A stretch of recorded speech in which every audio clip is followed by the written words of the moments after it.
Awesome. Thank you so much, Jeremy, for that introduction and getting this all together. I know ESRT and PLS are super grateful that we were able to get this webinar series off the ground and running. So to officially everyone who is joining in as of right now, I want to tell you first, thank you so much for attending our second webinar in our series, Combating Racism in Libraries, Creating Spaces to Educate and Inform Our Communities.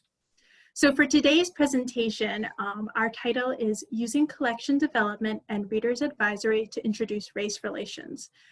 Libraries are integral parts of helping community members shape their perspectives. As such, it is imperative that our methods for collection development and reader's advisory acknowledges the diversity of our society, thereby continuing to create empathy in our communities. As such, during today's discussion, we will be talking about strategies and techniques that will be useful in developing collections without bias and personal prejudice. As Jeremy mentioned, this panel is being co-sponsored by PLS and ESRT, and I just want to say a few words about each. So for PLS is the Public Libraries section of NYLA and is dedicated to supporting public libraries and public library staff of New York State. Their goal is to help sustain and improve libraries and library service. I'm going to hand it to Ms. Shanti Byrne-Simpson, and you can take it away. Thank you so much, Joanne. I really appreciate you making me sound so official. Thank you. So hello, everyone, and I have the amazing opportunity to introduce two amazing speakers for you. I would like to start off by introducing Robin Bradford, who is a collection development librarian in the Pacific Northwest. She primarily buys YA and adult fiction. Please, Robin, would you like to say anything else about yourself? Hi, everybody. Thank you. And then the next person I would like to introduce is Becky Spratford, and she lives in Chicagoland and runs the critically acclaimed blog RA for All. Becky, do you want to say anything else about yourself? I'm sure stuff will come up. Thanks, though. But I do want to say this. I am originally from North Jersey, so I have lots of love for NYLA because my dad's from Queens. So. Oh, there we go. Jersey, you're my neighbor. I am a Jersey girl. I am here by default, not by choice. In Chicago. So we are going to get this party started. So thank you so much, everyone, for joining us. And I want to start it off by just asking, what do we mean by diversifying and creating inclusive collections / reader's advisory? Robin, you go first, because without the collection, we can't give reader's advisory, right? Well, so what I mean when I say diversifying collections, publishing as a whole is overwhelmingly white. And so I really mean underrepresented communities and making space. It's not finding space, it's making space for underrepresented materials and authors' works in our collections. So by default, because of what we're seeing and what we're seeing, what we're being shown and what is published, if you didn't do that work at all, your collections would be overwhelmingly white. Even doing that work, they're still going to be overwhelmingly white, but you can work to make it more fair. And when I talk about diversifying reader's advisory, it stems off of that. I try to make the library worker who's giving suggestions, whether you're giving them in person to the person, a direct, whether you're doing it passively through the lists and displays you create, and how you highlight titles, which I'm sure we'll go into at length, but that you have to be conscious of the systematic bias in publishing, but also the idea that for some reason, well, I know the reason, but that there is a construct that white, heterosexual, male, and able-bodied is a norm. And that make them realize that that is there, and all of us, whether we are people of color or whether we are a minority of any kind, all default to that. And you shouldn't, it's just a construct. our suggestions should represent, just like our collections, the world at large, right? So if you're only suggesting white, able-bodied, heterosexual men to people, you're not representing the world. When we talk about being inclusive, we're talking about actually breaking down this construct and actually representing the world as it is through the books we are suggesting to people. And that's what I mean by it. How did you identify your bias? Because a lot of people, that's where you do begin, is by knowing what you are secretly biased about, being able to identify that. And I want to say that I took a workshop. I don't even know how long ago, but I was like, oh, I didn't even realize, like subconsciously you don't even realize. Right. So I would love to know how you ladies just even, for the lack of a better word, felt woke at this time. I'm sure it came from a workshop or from an article, but also you really don't see it. Like you look at a list of books and you think, okay, these are regular books. And then I'm going to go and buy books by Black people. Those aren't regular books. Those are special books. And I can only buy those in February. Like, I mean, you don't really notice it. I went on for years and years thinking, you're not really doing anything special when you're, thinking outside of who you are. So we make it seem like it's special because we normalize white, able-bodied men's books, or in this case, women, because of publishing is so overwhelmingly female. So we're going to add women to that too. And just saying, these are the normal books. And when I make a display about, cop dramas or whatever, these are the normal ones. These are the normal ones. And then we have some that are special because they have people who are not the norm. And it's like, no, we're all the norm. Right. And I need think to that stop that. And I have a couple aha moments that happened to me too. And it's weird because like Robin, like I should go back further, but it didn't happen to me. And I tell this story a lot, but I think it's important, until only like 4 or 5 years ago. Annabelle Mortensen, who's a friend of ours who sometimes presents with us, who happens to be very proudly Cuban American, she gave a talk. She's at Skokie Public Library in Illinois, which is very well known for their internal work with EDI and microaggressions. And she told a story about how she was ordering for a collection of books. Basically, they're predetermining what books are going to be popular and ordering them for their Goodreads section. Now, Skokie is also very well known for being one of the most diverse communities in America. And she said she looked at, and I was in a workshop where she was the speaker, and she said, I was ordering for that collection and I saw that I was like, oh, I just ordered 2 books by women from India. Maybe that's too many for this month. And she went, okay, no, hold on. I ordered like 20 books by white people. And she's like, and even worse, I'm a person of color saying this, right? And seeing her, and she knows I say this, that is when I realized that this is a problem for everyone. And then a little while later, Sonali Dev, who's a Chicago area romance author, I invited her to speak at the Illinois Library Association conference. And I had always this is about identifying your own bias, because we all have to do this. And I have so many examples. I have a slide show with a whole bunch of them that you guys will have access to, but this was a big one too. About 6 months after that, or a year after that, and Annabelle was also on this panel, Sonali Dev got up, and a word I always used, and this word is a big microaggression and a problem, multicultural, right? Anything that wasn't white was multicultural.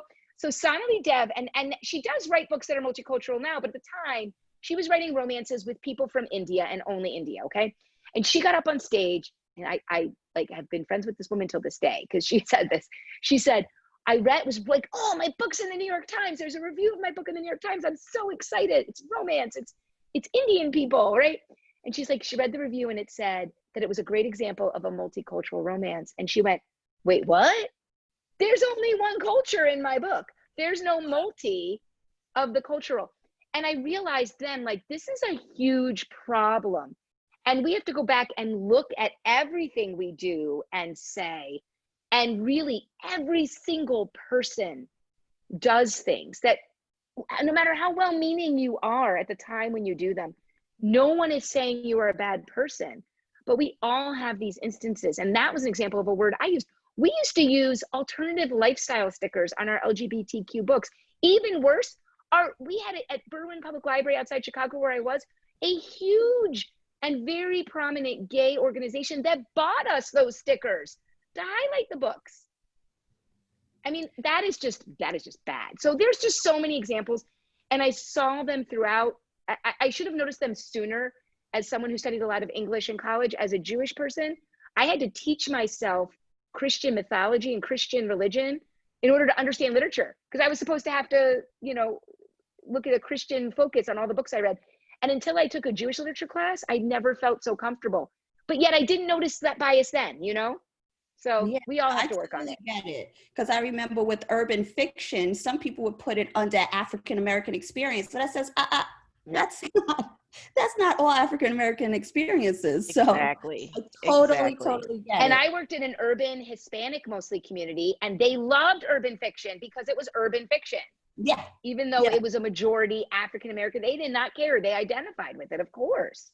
Well, and when I was in Indianapolis, too, people would come in and say, "Where's your African American section?" And I worked at the Central Library. Like, well, we don't have one. What are you looking for? And it was, I'm looking for African American fiction. I just want to look at all the things. And when you really drill down to it, what they wanted was urban fiction. But they didn't realize that it was a genre on its own, and they can just ask for that and get, what they want. We had urban fiction pulled out, but we didn't have Toni Morrison pulled out. Right. So it's like, what is it that you're wanting? If you're wanting, Terry McMillan or something more literary like Toni Morrison, we can find that for you. If you're looking for urban fiction, its own genre, like mysteries and westerns and romances, then that's over here. So it's urban fiction is a thing. Like, we'll probably talk about this later, but how people would try to segregate it by putting it behind the desk, or it gets stolen, we shouldn't even buy it. I mean, it's a thing. Yeah, we're not It is a thing. But I think you bring up a really good point too, Robin, about the whole genre thing. I challenge libraries all the time when they say, well, but we need to have a African-American section so that the readers who want it can find it. And I'm like, okay, well, did you put Toni Morrison in that section? Did you put Colson Whitehead in? And they're like, oh no. I'm like, then you're doing a microaggression just by having that section. The person's race is not a genre. Yes, urban fiction is a genre. I'm like, and the other thing is, there are no more excuses for this behavior now. When I first started back in the Stone Ages of the 20th century, not everything was electronic, right? But every library has an electronic catalog now, okay? Electronic catalog on the internet. You can search for those things. Here's a thing. You can add key terms, right? Keywords to the records. And you know what? You won't go to library jail if it's not an official subject heading. Because I don't even want to go there because they are so racist, the official subject headings. So that's a whole nother thing I don't think we have time for. But what I do advocate for is the people doing collection. And Robin has a whole bunch about own voices books that are by white people or diverse. But the book, we can add, if we do collection development or we do reader's advisory, we can add to our catalogs keywords. Every cataloging system does that now. So people can find them, even if you don't have a urban fiction section or a Black author section or a Latinx author section. You can put those terms in there so people can self-filter the catalog and create their own section. I like to use a non-racial example so that because people get upset. So my non-racial example is a library I was working with who's running out of space for their DVDs. And so they were going to pull out the nonfiction DVDs and interfile them with the nonfiction books. And actually it turned out, yes, it makes much more sense to have Rick Steves videos with the Rick Steves books. They didn't think about that. But when they were doing it, the people who really like to browse the nonfiction documentaries and nonfiction videos were really upset. And so we did I helped them do a lot of education on how to teach the patrons on the public catalog to filter it to that location, nonfiction, format DVD, and then they could see them all in the front of them. And because there are pictures and descriptions, it was just as good as browsing for them. So there are no excuses to do this sort of ghettoizing of literature in harmful ways anyway. Wow, I do like that. And it makes sense. I mean, we do want more people to use our catalog, and it does take time out of our day to show it, but once they learn it, they got it. So now, during your library career, have you seen positive change in how we do collection development and readers advisory? I mean, you just gave a great example right there with the DVDs. Positive change, absolutely. So there's, I mean, positive change on the publishing side, there's more things to collect in our collections. And positive change on the library side is that a lot of libraries, not all libraries, but a lot of libraries are more open to buying outside of what you find in the big review journals. So that means that you can diversify your collection, because if there's only, you know, a limited amount of space in the review journals and they're reviewing the same titles because that's what they do, then there's a whole lot of books that are being left out. And if you have a policy in place where you can only buy a book if it's got a review or 2 reviews or professional reviews or what have you, that's a whole lot of things that you're missing out on. So I think a positive movement has been to kind of do away with a lot of the gates that we're using to gatekeep our collections and be more reader and user friendly towards what we're purchasing, instead of more librarian friendly, for lack of a better word. Librarians like to use things. They like to use things that I don't want to say that restrict, but they restrict what we're buying.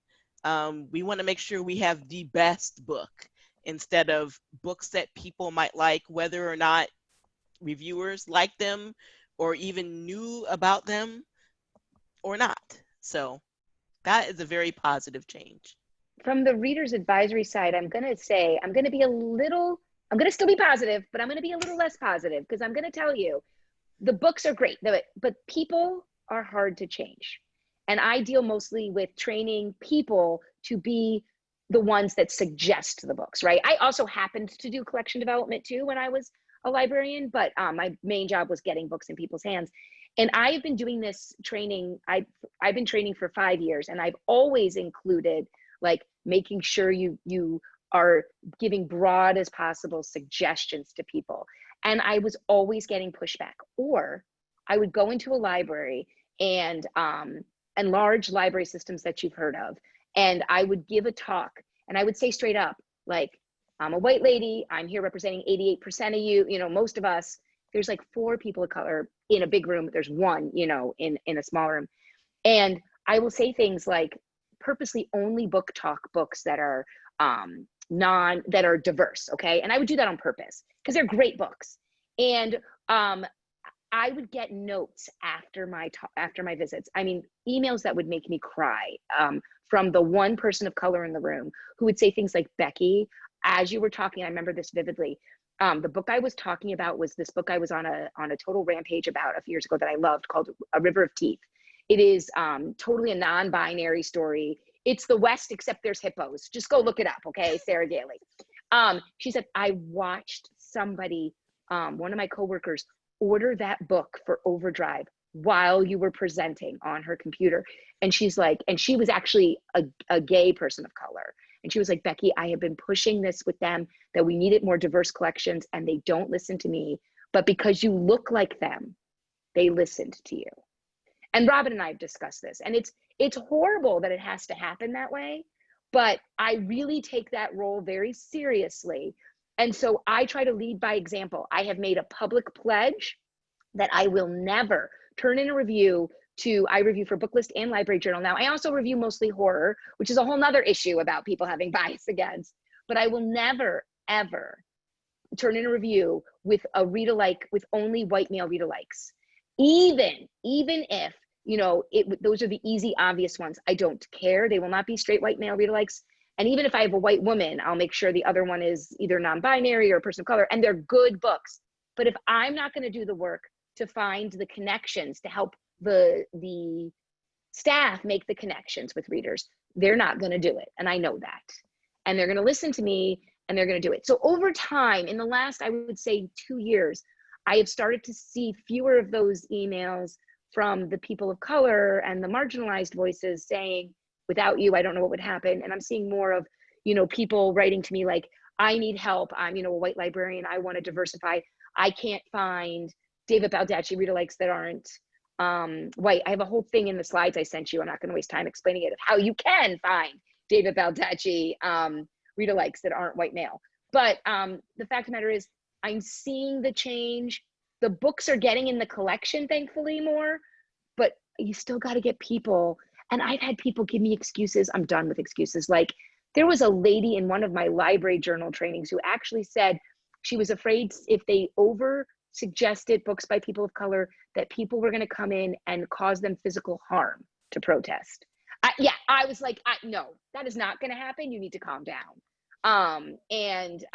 So people, there's a lot of resistance because people, and change takes time. So if every single one of you on here makes an effort to never only give straight white male reader likes for books, and really thinks about the people of color who have great stories and are suggesting and book talking only books by voices that might not get the mainstream attention, then you're all helping.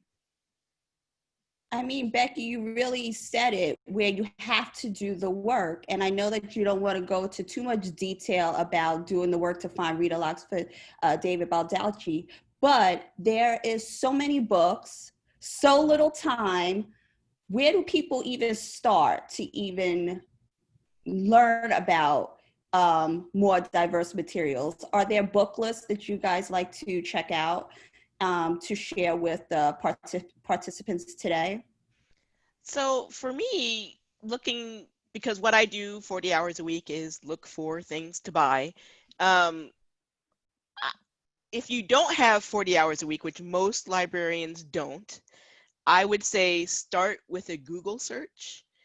And I know that we give Google a lot of grief, but if you don't know where to start, that's a good place. So if you Google diverse whatever genre or topic you're looking for, you're going to find some jumping off points. If you Google Afrofuturism, you're going to find some jumping off points, some authors who mention it, some articles about what it is, because someone came in and they mentioned it to you. They were looking for books on it and you had no idea. Where else would you start but Google? Because that's going to give you a lane to run in. As far as once you're beyond that, there are websites like LGBTQ Reads, WOC in Romance, Women of Color in Romance are two of my favorites that I hit almost all the time, because they're curating the lists for people. So those are for people who know exactly what they want. They want to find books by women of color in romance. You're going to go right there. You're going to find a list of what came out this week, and you're going to go from there. Either purchase or look to see what you already have and recommend, things like that. Also, find authors on social media, because they're often recommending other authors. So that's kind of like the gift that keeps on giving. And once you have identified the people that are identifying the people, then you only have one place to go to, and that's going to save yourself a lot of time. And then from my end, again, I'll mention this again, but I have a lot of these links I'm going to mention in the slides that'll be on the webpage. So first of all, yes, you have to know the resources. So things like Novelist, which I do write for, so I like to say that, are working really hard to diversify their choices and to make sure all their lists are diverse in some way. I actually just was in communication with them because I was a little upset with their read-alikes on the recent library reads lists, and they 100% told me they need to do better. And I was happy that I got that feedback. But my go-to resource is Book Riot, and this is why. Book Riot, and I have a link to the statistic and all that in the slides, but they have a diverse requirement in every list they put out. And so that's my starting point. They will not publish a list unless it is 30% diverse at the minimum and 50% male female. And because they are a for-profit company, they are trying to get clicks, right? So they have all the hot topics. So they have lists on everything.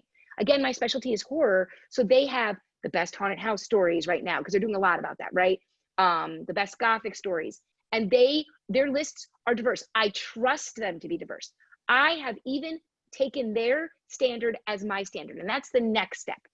So once you start identifying the books, all the things Robin said is good, but you have to be the change too. So you have to audit every list you do. I even talk to libraries about keeping track of auditing the books they're verbally suggesting. Are you only verbally suggesting sort of the norm books and not looking outside of that? You have to be conscious of it. But at the very least, any displays or lists you're putting up have to be 30% diverse. At that talk where I talked about Annabelle Mortensen opening my eyes, Mickey Kendall, who's a Chicago, and she writes about race very openly. She's a published author. She said, and I'll never forget this too, Black people don't just want to read about themselves in the Civil War. She's like, put a Black person on your science fiction display. Black people go to space, but put it in that term, like think about it like that. Every display should have representation from as many different types of people as possible, because every genre, every theme, every category you're doing has representation. But you do the work, because then when someone does a Google search that Robin's saying to do, your library's list will come up. And you don't necessarily want to call it diverse, you just want to call it the list on science fiction. And actually that's a great genre, because science fiction is one of the most diverse categories now, where all the award winners are not necessarily white, male, and heterosexual. The best writers are not. So I think it's important to both recognize what resources you can use to help you build lists. And so, like I said, Novelist has culturally diverse as a thing, and Book Riot has great topics that are super right now on point that you can use to make your own displays right now and your own lists and your own suggestions. Because that's why I say they're trying to make money off this. So they're not going to have bad suggestions, okay? And then be the change, make those lists so others can use them. This is another thing I want to caution people about. When we're doing read-alikes or we're doing lists, we often do a reverse racism, where we think that we're uplifting a person of color by giving them white read-alikes. Luis Alberto Urrea is a great example. I have a link to a post about that too. People think, oh, we're gonna, either give him other Mexican writers or other Pulitzer Prize winning writers like himself, National Book Award winning writers who happen to be white men, and that'll make him look more important.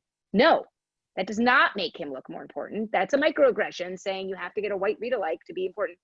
And actually, to cut to the chase on this, the author I have found who writes the most like Luis Alberto Urrea from a reader's advisory standpoint in terms of readers connecting is actually Louise Erdrich. And she's a Native American writer. So, we have to really just be conscious, find the resources, but also be the change. And when you're making your lists and displays, we also, at another point where gatekeeping can happen. So if your standard is, well, we're only going to put this on a list if we have 5 copies. And maybe that works for people that you buy 5 copies of, but that might not be how many copies your staff has previously purchased of diverse authors, LGBTQ authors. We're just trying them out. So we're only going to put a few titles and maybe 2 copies, maybe just 1 copy. And so that's never going to make a list because it doesn't meet the threshold of what you stated for list building. And so you're right back in that cycle where things don't get checked out because they're not being promoted. And so we're not going to buy them because people don't want to read those books. And it's like, well, people don't know that you have that book. They don't know that that book is, a romance with contractors that we're really trying to, people love those. We can't keep those books on the display, but we're not promoting this one because it doesn't have enough copies for us to even suggest that you might like to read it. So more gatekeeping. It's like you're always constantly on guard for ways that stop people from finding out about books. You know, it's interesting you bring that up too, Robin, because that's so important. It goes back to, Shantae, to your first example where you said, like, what are the unconscious biases? There are so many barriers in libraries. Yes. I am so, and we put up so many walls. I mean, here's one that isn't diverse issue, but like, why do we shelve our series books in alphabetical order? Have you met a patron who reads books in alphabetical order? Right? They read them in series order. I mean, I try to use like, you know, push button issues, but like, there's a good example of gatekeeping that is horrendous, you know? And I think your point is well taken. Like, authors who are amazing, we don't have 5 copies of their book. Sure, we have 5 of N.K. Jemisin, and she has one of the best books of the year every year. But you know what? The best horror book of the year is by Stephen Graham Jones, a Native American, called The Only Good Indians. It is going to be on the top of every list. Nobody has 5 copies of that book, but everybody has at least 1 copy, right? Right. And that's so important. We have to look at all the ways we are stopping access to our libraries. And I like to bring this in somewhere in these talks. Going fine free is also an inclusion and equity decision. My library's been fine free for a very long time, and I am a huge proponent of it. That's also an access issue. And it's not, people aren't doing it to stop you from reading diverse authors. Like, it's a disparate impact, to use a legal term. It's a disparate impact. You did this for a legitimate reason. You had a reason why you did it, like you were running out of titles or you were running out of copies or whatever. But the impact is it stops you from putting certain things on your displays and your book lists. So when you Robin's find always a bringing up her different law impact, degree. always, I gotta pay for it somehow. You have It's true to, though. when you look at something that causes a disparate impact, you have to go back and look and see, do we need to still do this thing? Is the harm worse than what we were trying to fix? So now, just really quickly, I know a lot of people here, when they're ordering materials, they think about who their audience is. So now, when you're ordering, are you looking at the folks that are just coming in through the doors? Are you also looking at people who are picking up holds?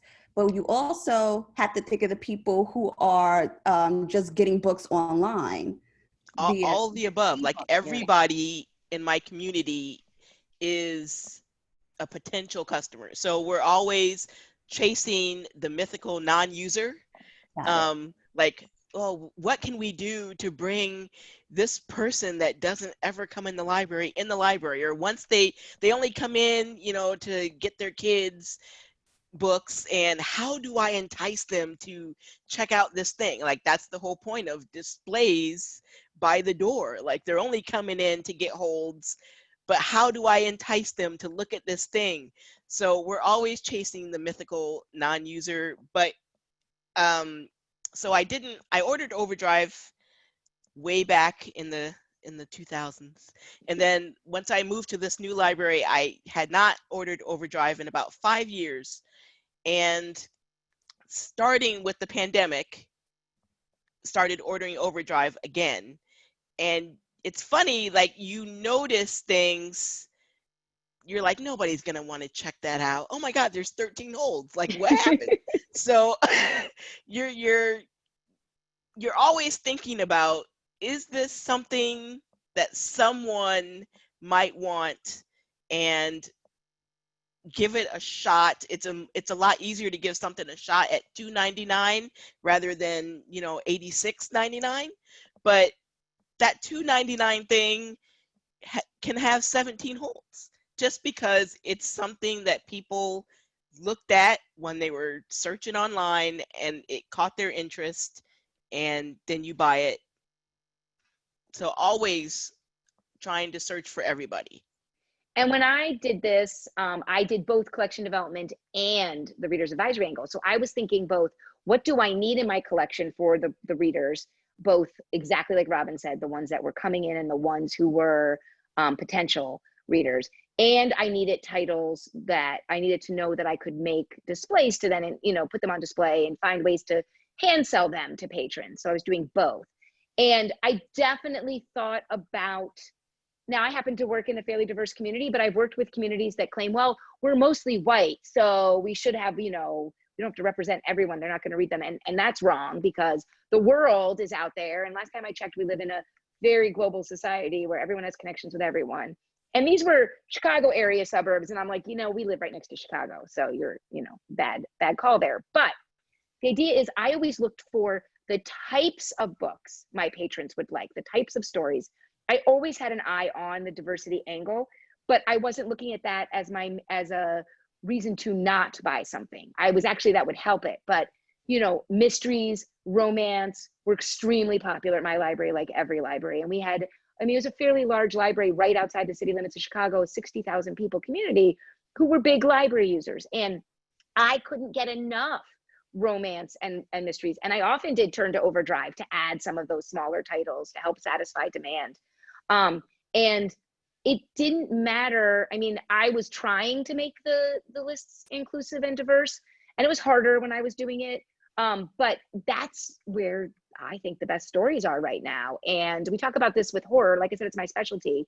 Women, for so long, it was just men writing horror. Women, international authors, and people of color, like, they have horror in their lives. We talk a lot about, just to take women, for example, of any color, women are, body horror is very prevalent in their lives. Just the change our bodies go through in puberty, but also violence against our bodies from a sexual nature. That the horror they are writing, there's a reason the last 4 years or 3 years of winners of the best first novel for the Bram Stoker Awards has been a woman. And I've been on the jury. It hasn't even been close. Like, the stories are so palpable. The fear feels so honest. Same with people of color. I talked about Stephen Graham Jones. Victor LaValle is a great example, and they are very honest about that. That they use their life experience in their stories. The best stuff is quote unquote diverse. So whether or not you want to say that you are buying for your people, well, your community needs to see the world reflected in their collections. And if that's who you're buying for, then you need to make sure you're not only buying the genres they like and the types of stories they like, but you're buying it from people from every perspective so that they get a full view of the books they may like, if only they had access to them. I'm telling you, time is running by so fast because we're having a great conversation. So before we go to Q&A, I just want to ask, how are you merchandising your materials, and have you ever received pushback based on a display or a list, or just any kind of reader's advisory? I haven't received pushback on any diversity lists. I've received pushback on genre, you're buying too much romance. I've received pushback on a display I did where all the books were red and nobody could find anything because, oh my God, they're not listed by title. They're all red. I don't know, whatever. Most of the pushback on diverse things that I've gotten has been, don't buy this thing because it's going to get stolen, even though, like, we don't say that about any number of things. Guinness All Book those of World horror books Records, get stolen, or yeah. tarot books, or Yep. astrology, or the Beatles CDs, or Stephen King. But urban fiction, for some reason, we can't buy that because it's going to get stolen, or it's not. In the early days of urban fiction, where people were selling it out of their car, Yep. it wasn't edited well enough. And I still get that pushback about indie books. I mostly ignore it because a lot of independently published or self-published books are using freelance editors. You can't tell the difference between them and traditionally published books, but that's a whole other conversation. Yes.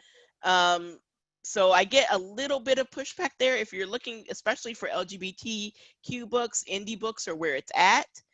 The traditional publishing is just now starting to get on board. So if you want to diversify your collection, you need to look outside of traditional publishing. So that's the pushback I've gotten, but it hasn't been too terrible. And I would say my pushback also is about indie presses, because I also push that. And yes, Robin, I was buying urban fiction back in those days too. And Yes, we couldn't. In fact, the local haunted history books were stolen way more often. And actually, my urban fiction was being replaced because it was falling apart because it was checked out so many times. Exactly. Not because it was stolen. And the kids who were stealing it, I knew a lot of them. And it was more fear, again, of having to pay a fine because it was late. Exactly. And there's another, it goes back. It's not, yes, totally get that. I lived that life for many years. The pushback I get is, again, from the library workers. When I say things like, when I go and give a talk and I'm only using diverse book examples, and they'll say, well, how am I going to get my readers who are, who look more like you and me to read those? And I'm like, I talked about Colson Whitehead.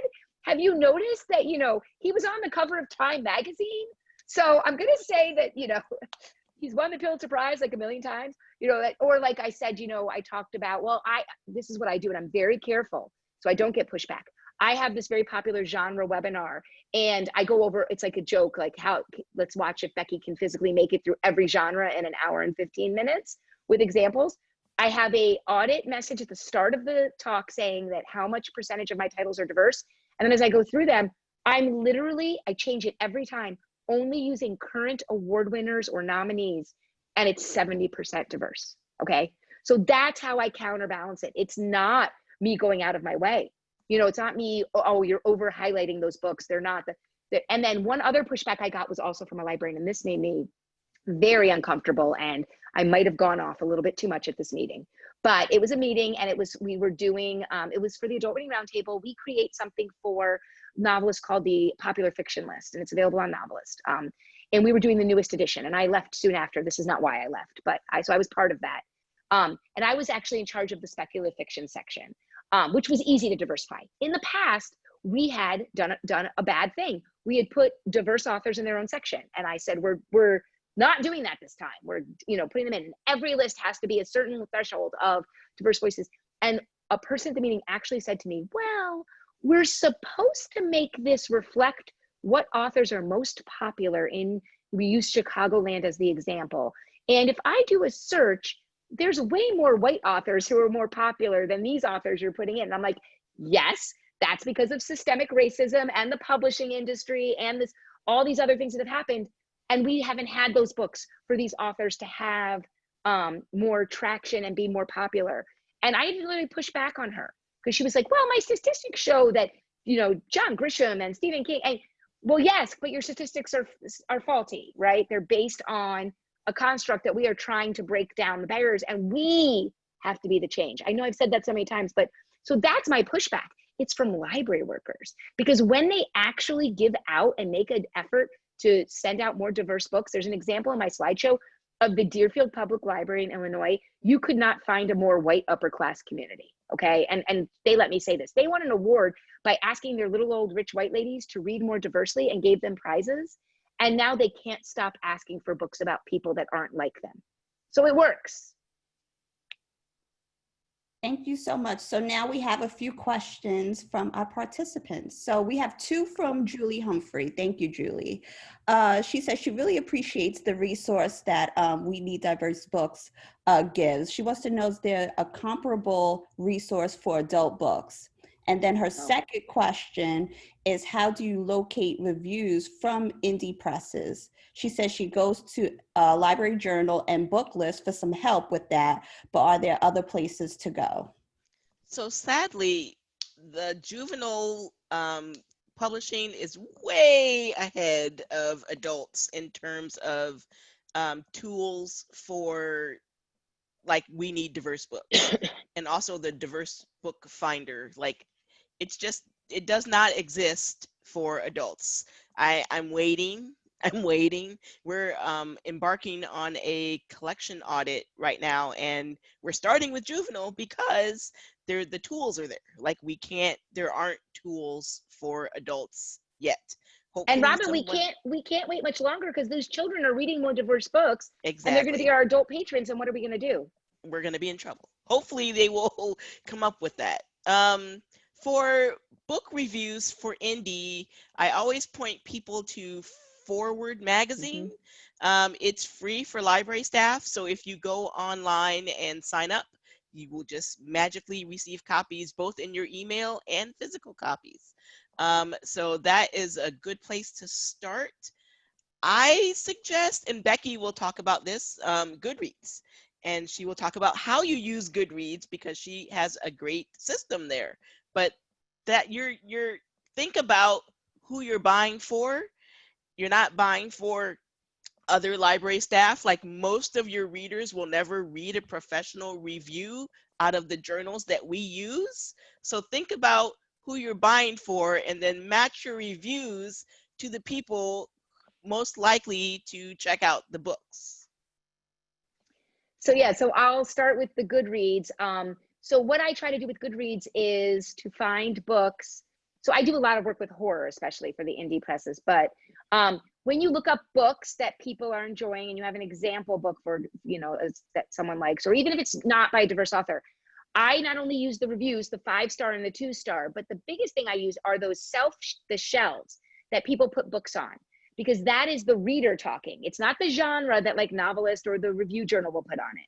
So when you go to the top shelves for a book, I love to look at it. Go look at Mexican Gothic by Sylvia Moreno Garcia when you get off. It's a New York Times bestseller, Mexican. It's a great horror story. It's light horror, so even Robin would like it.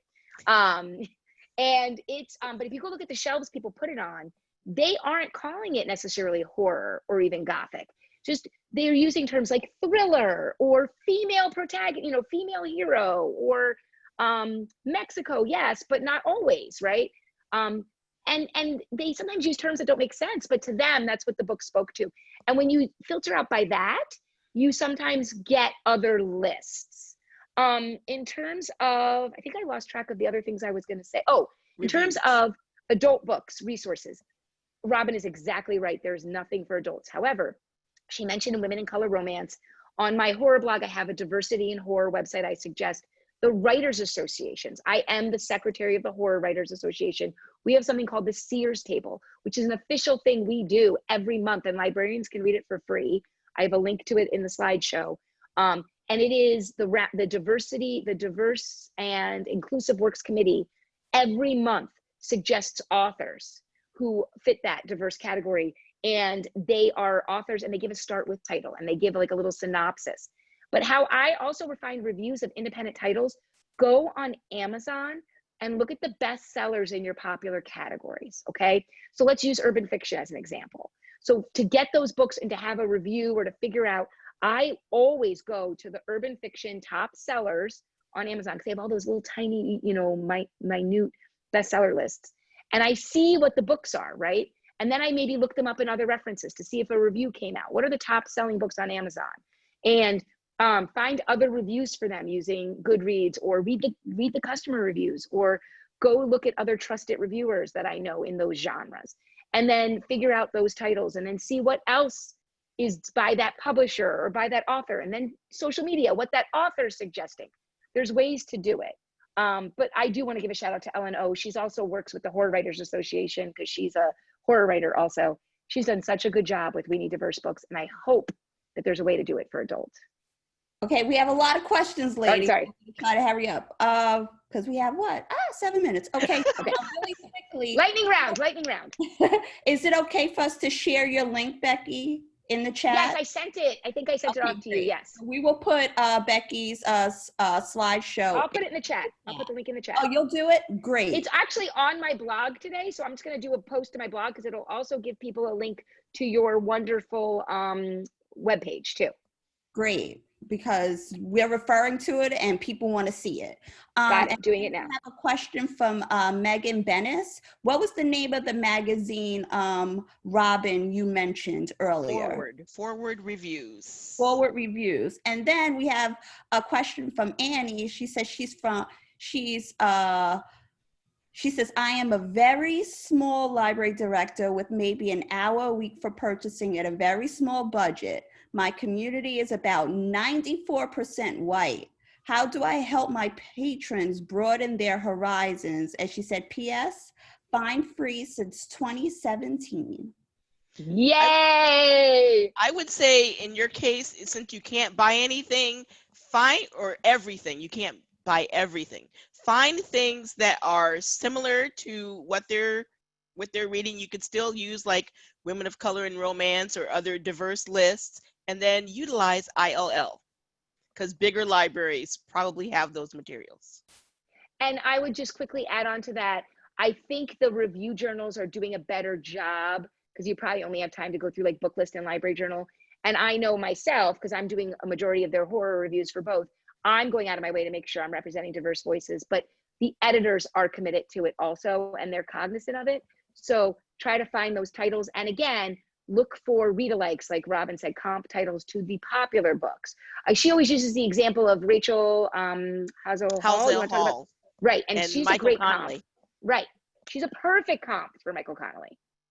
And also check not just the reviews in the journals, but also the roundups and the genre things that they do like 6-7 times a year, because they're going to have way more titles, and those titles are usually more diverse. They're not each getting its individual review, but they're getting mentioned in those magazines, so that should be pretty good.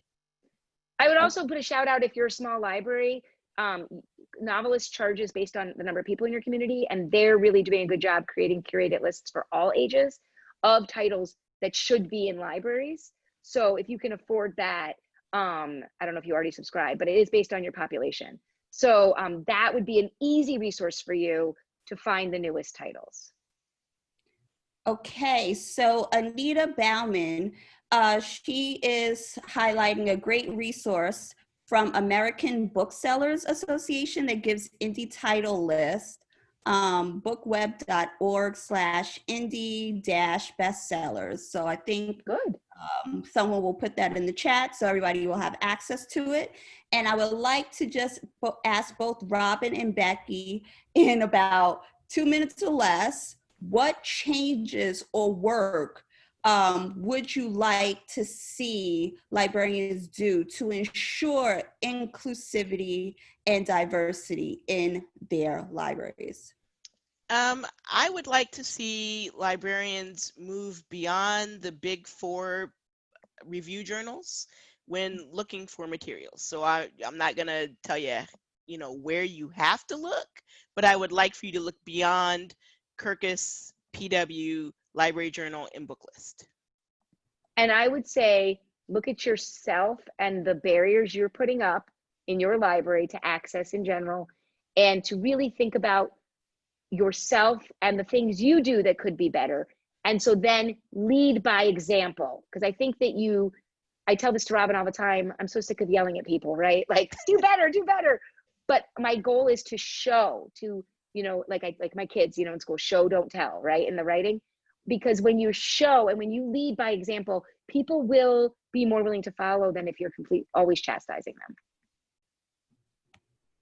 And we need to end on that note. Thank you everyone for sharing this amazing hour with both Robin and Becky. I mean, we could have done this another hour at least. I mean, this hour flew by. I don't know about you, but I'm just like, wow, I can't believe it's 2 minutes to 3 o'clock. Thank you everyone for joining us. Joanne, do you want to say any closing words before we let all of our panelists leave and our amazing participants leave? So the only thing I would like to say is first, thank you, Shanti. Thank you, Robin. Thank you, Becky. I loved watching this as a participant. So thank you so much for doing this. I loved hearing your suggestions. You can't see it, but I was taking notes on my end too. And so thank you so much, so much for that.